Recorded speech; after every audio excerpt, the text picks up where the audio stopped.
Bettina, over the past 5 years, you've worked with many companies from various industries and sectors.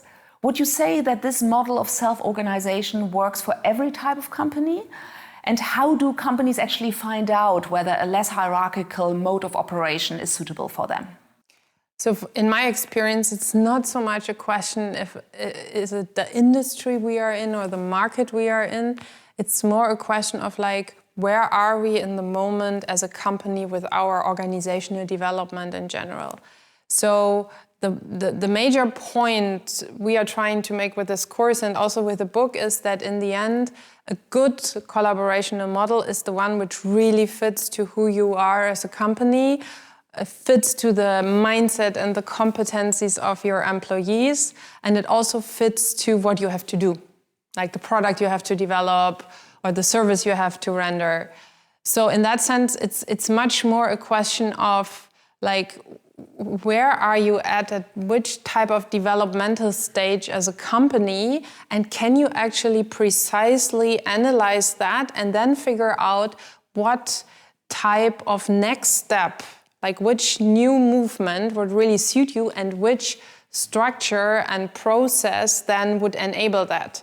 So in our book and also in this course, we are trying to make the point that the structure and process level is always the second stage. So it's not so much a question to, at least not for me, to figure out in the beginning with a company, does a less hierarchical model fit to you? It's much more a question of like, who are you today? And what's your next developmental step? And then what collaborational model does fit to that step? And yes, of course, we see a tendency of companies going more and more in this direction of self-organization. But to be honest, like in between where, let's say, most companies are, some kind of functional hierarchy and self-organization are a million shades of gray. So you can definitely figure out what fits to you and you don't need to jump to the end of the scale. Okay, thanks. I believe you also have a question for me. Yeah, I have a question for you.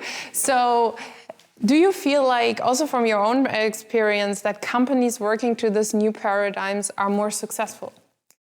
Well, I mean, I can really only authentically speak about my experience at Better Place Lab because that's what I know very well. And I would say, yes, we are very successful in what we are doing. We have managed to replace me as a boss. We have a very young team, but it's a very dynamic team. They come up with good, interesting projects, high quality of work. And so on that level, I'm really satisfied. We also experience that we are an attractive employer for younger people coming in because people are excited by this way of working. And so I would say that now we have a larger talent pool to choose from than before.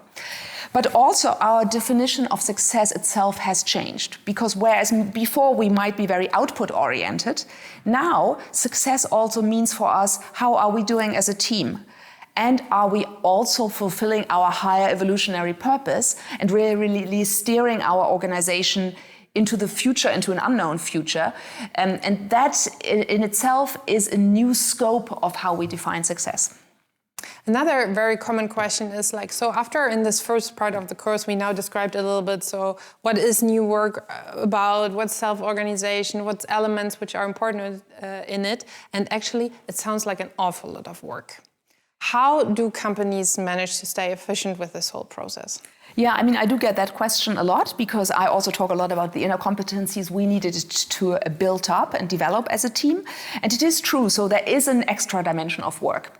But I found we had a very good way to integrate that into our normal workflow because we didn't take a sabbatical in order to gain all these new competencies. We did it just integrated in our normal workflow, which is always really heavy.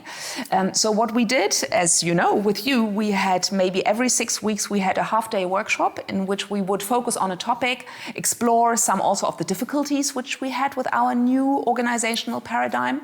And then we took some very concrete learnings and some concrete experience sequences and rules in a way, and rituals, which we then integrated in our normal workflow. So we started to change the way how we hold meetings. We started to integrate new aspects into our work, how we gave feedback to each other, and all of these things. So in a way, it was a process of having now and then a workshop, which was extra work, but then really just more continuously changing the way how we structured and did our everyday work. And in that way, I found that it was completely manageable and really a good way to integrate it and to flex the muscle and to constantly learn these new skills, because it's not something which you can learn in a weekend seminar. You really need to integrate it and experience it during everyday life. And so I think that's a good way to move forward. Thank you very much. So I hope we could capture some of the questions which might have come up in you during the first part of our course. In the next part of the course, we're going to dive in what competencies do we need to be able to work as a self-organized organization. Stay tuned. You have something to look forward to.